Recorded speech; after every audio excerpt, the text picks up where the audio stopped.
video udah viral. Iya. Sudah dikomentari ribuan dengan beragam komentar negatif dan itu kan berkaitan tokoh bangsa. Kan nggak mungkin Pak JK mau somasi kamu kayak gitu kan, harusnya kamu merasa ya udah sebagai tokoh bangsa datanglah Pak JK, saya minta maaf, bantah bahwa saya itu AI dan kontennya itu tidak benar, itu selesai. Jangan setelah kita sudah bikin laporan LP baru keluar membantah. Ini kan kayak saya melihat bahwa ada patut diduga juga kan yang membuat video AI ini kan bisa saja orang juga, makanya kenapa Pak JK itu berharap nanti saudara Rismond dipanggil dan diperiksa di Barreskrim untuk nanti dimintai siapa ya, kalau dia bantah ya udah bisa saja atau mungkin saja dia tahu siapa pembuat video ini kayak gitu. Dari tim nggak ada penyelidikan khusus untuk mengetahui siapa yang membuat video AI itu. Ya kita belum, karena kan kita tidak punya kemampuan untuk membongkar itu kan, ya pihak kepolisian dengan... Pihak kepolisian pasti, tapi apakah dari tim internal sendiri ada keinginan atau ada rencana untuk membuat penyelidikan tersendiri? Biar nanti itu diserahkan oleh...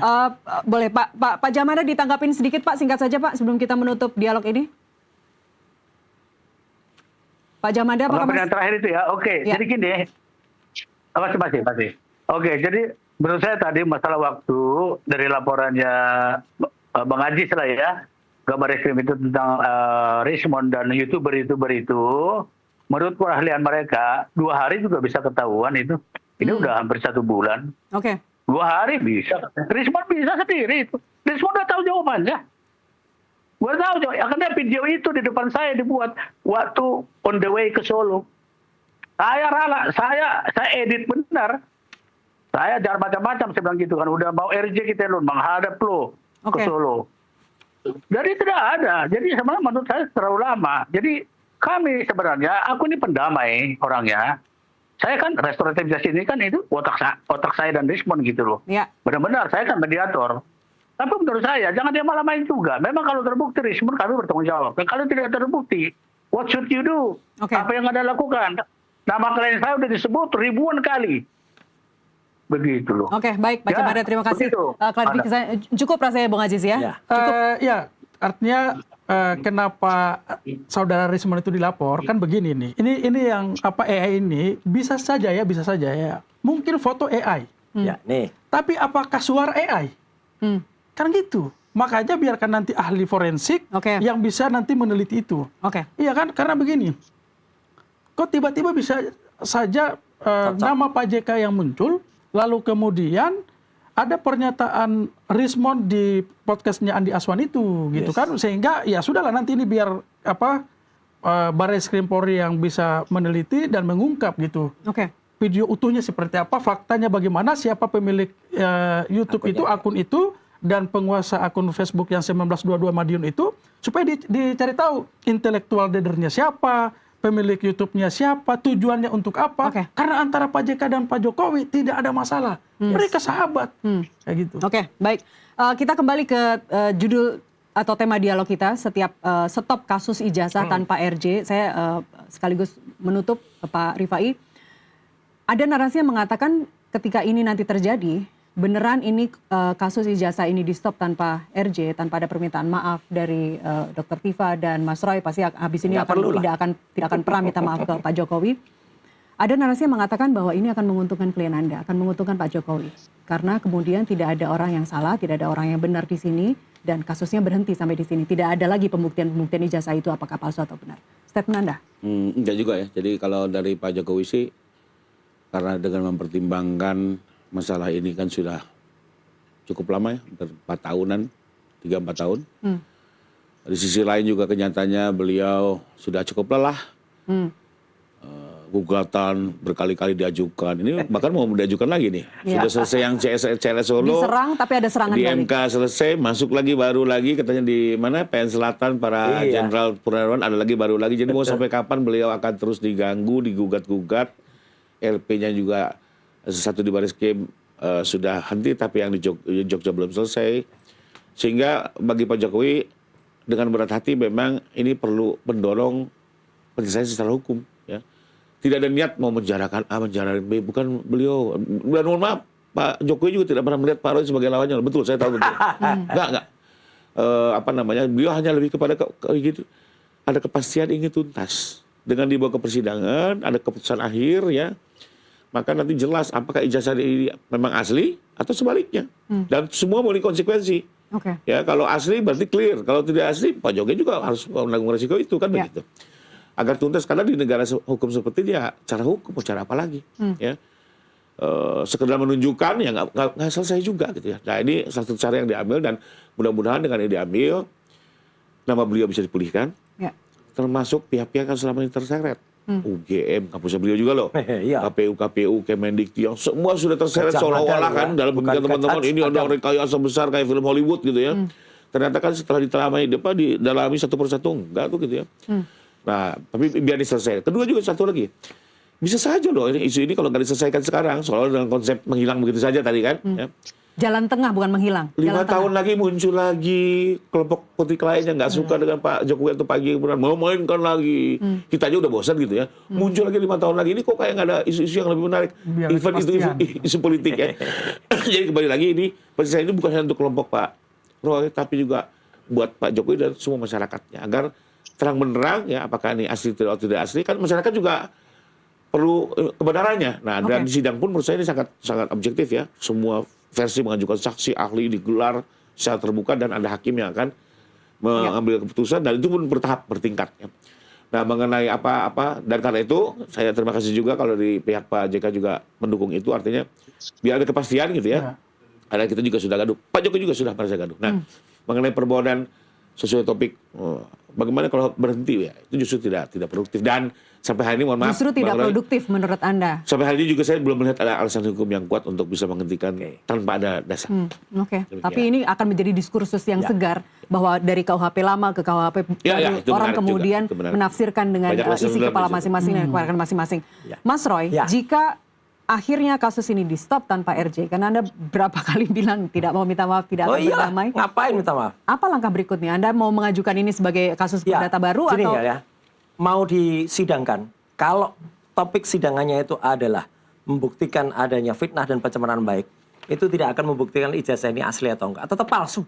Ini 99,9% palsu kok. Kalau persidangan yang benar, itu persidangan yang membuktikan ijazah ini diteliti dengan benar, diundang pakar-pakar yang benar, khusus membahas ijazah ini. Bukan membahas soal fitnah dan pencemaran baik. Sidang yang mau dikejar ini kan fitnah dan pencemaran nama baik. Jahat banget itu. Itu udah jelas lah. Saya udah bisa tahu lah apa meskipun tadi Pak Rifai mengatakan nggak ada dendam. Saya bisa membaca orang itu lamis atau tidak. Orang itu lamisnya luar biasa. Lamis itu apa? Lamis itu pokoknya apa yang diucapkan nggak sesuai dengan faktanya. Tapi ini kan gitu. justru narasi ini, wacana ini kan berangkatnya dari Bang Refli, kuasa hukum Anda. Iya benar. Makanya tidak ada gunanya kalau kemudian proses yang sudah jelas salah, sudah melampaui daluarsa banyak diteruskan, sehingga kalau ini misalnya di stop ya untuk fitnah dan pencemaran baik, mari kita kejar lagi soal ijazahnya. Makanya Universitas Gadjah Mada UGM yang benar loh ya, bukan Universitas Gadjah Adam versinya Rismon ini ya, ini versinya Rismon nih ya, Gadjah Adam yang jelas-jelas palsu ini makin boncos lagi, apalagi kalau dia kemudian dijadikan saksi atau ahli. Makanya kita kejar terus. Saya dengan teman-teman tidak akan ada habisnya untuk mengejar kepalsuan 99,9% ijazah ini. Dan kalaupun nanti misalnya ini dipaksakan untuk P21 dan kemudian disidangkan, dan kalaupun kemudian divonis salah dengan pencemaran baik, tidak akan membuat ijazah ini menjadi asli. Itu kalau ijazah Pak Jokowi. Kalau ijazah Bang Rismon? Nah, itu juga akan lagi dikejar sekarang oleh teman-teman sampai ke Yamaguchi, dan dari Yamaguchi sudah masukkan ke Polda Metro Jaya, itu jelas sudah palsu. Dan makanya sampai ada buku nih, maaf nih judulnya memang begini ya, bukunya yang ditulis oleh Taufik Wilfakih ini. Jadi jelas betul ijazahnya di Yamaguchi itu palsu. Dan itu gitu udah nggak bisa lagi gerak lah. Udahlah, saya hanya menyampaikan saja faktanya begitu. Kalau memang ada yang keberatan silahkan. Tapi ini kalau gitu palsu. Pak Jamada pasti keberatan. Pak Jamada, singkat saja sebelum kita tutup dialog kali ini, Pak Jamada, apa strategi lanjutan? Pak Jamada. Lanjutan kita, menurut saya sih kita mengikuti saja ya. Cuma aku komentarin sedikit tentang judul kita sore hari. Menurut saya, halo? Ya, silakan. Menurut saya sih tidak bisa. Dari keterangan yang dari Barreskrim tanggal 17 kemarin jelas dikatakan bahwa RAHS, Egy Sujana dan DHL itu sudah dihentikan penyidikan dan cabut tersangkanya. Untuk yang lainnya berjalan. Nah berjalan. Jadi kalau memang RJ bisa juga di tingkat penuntutan bisa, bahkan di depan persidangan bisa. Tapi menurut saya dari seriusnya ini urusan atau perkara ini, menurut saya tidak bisa serta-merta, apalagi tanpa permohonan RJ gitu loh. Baik. Kecuali kalau ada demi hukum gitu loh. Kalau dihukum, hukumnya apa yang ditabrak? Oke. Menurut saya tidak bisa. Daluarsa, Pak. Sedikit lagi ya. Sedikit lagi Mbak, biar clear aku dengan rekanku Aziz yang tadi disampaikan itu saya tahu benar. Undang-undang advokat dan kode etik itu benar saya tahu. Nah, saya tahu tidak pernah menggebiar-gebiarkan rahasia-rahasia mantan klien saya. Ngomong pun saya nggak mau. Itu udah saya pengurus Peradi kok. Oke. Saya ketua organisasi Peradi kami. Tahu saya itu rekanku Aziz. Tahu saya limitednya. Oh, kalau lain beda. Ini loh. Advokat, saya bacakan ya. Advokat wajib memegang teguh rahasia jabatan sehubungan dengan rahasia klien bahkan setelah berakhirnya hubungan dengan klien. Mas Roy apa? Saya hanya ingatkan. Jangan dong Mas Roy ngomong zombie gitu loh. Itu rahasia. Enggak, itu ketentuan. Tapi apakah Anda juga menyarankan klien Anda agar tidak di layar ini? Nah. Oke, apakah Anda juga menyarankan klien Anda agar tidak menyerang terus mantan rekan-rekan mereka begitu? Saya mungkin masuk di sini sebelum tutup ya. Bang Jamada gini, Bang Jamada mungkin gini. Nanti soal kode etik itu mungkin ada ruangnya, tapi gini. Bang Jamada sepanjang saya tahu adalah kuasa hukum bukan saja untuk Rismond, tapi kan tim kuasa hukum buat Mas Roy juga dan kawan-kawan. Ketika Bang Rismond berbeda dan Bang Jamada ikut Bang Rismond, ini kan di situ ada konflik of interest di situ, bahwa ini kan ada, makanya secara etis. Ini saya pertanyakan secara etis, kalau Bang Jamada bilang bahwa dia udah lama di organisasi advokat, itu kan artinya harus bisa mencerminkan. Kan saya hormat dengan Bang Jamada, tapi pada poin ini harus ini kan. Artinya saya tidak mempersoalkan itu, cuman ini menjadi catatan aja supaya sebaiknya gitu kan. Makanya tadi saya bilang buat Bang Jamada, beliau juga saya lihat bahwa sangat berhati-hati. Makanya saya bilang bahwa harus hati-hati karena kan ya mungkin ada pertemuan khusus habis ini dengan Bang Jamada, Bung Aziz. Bung Aziz, terima kasih telah berbagi di NTV Prime. Pak Rifai, Mas Roy, kita ketemu lagi di kesempatan lainnya. Pak Jamada, terima kasih sudah bergabung. Dan pemirsa, demikianlah perbincangan kita bersama para pihak yang tengah berada di pusaran polemik ijazah Presiden ke-7 Joko Widodo. Semua pihak memiliki argumentasi dan keyakinannya masing-masing, dan kini bola ada di tangan aparat penegak hukum. Akankah kasus ini berujung damai atau justru semakin melebar? Kita tunggu perkembangan selanjutnya. Sampai di sini NTV Prime menemani Anda, mewakili rekan Ella Husna, saya Nasiti Lestari. Terima kasih Anda telah bersama kami, selamat malam, sampai jumpa.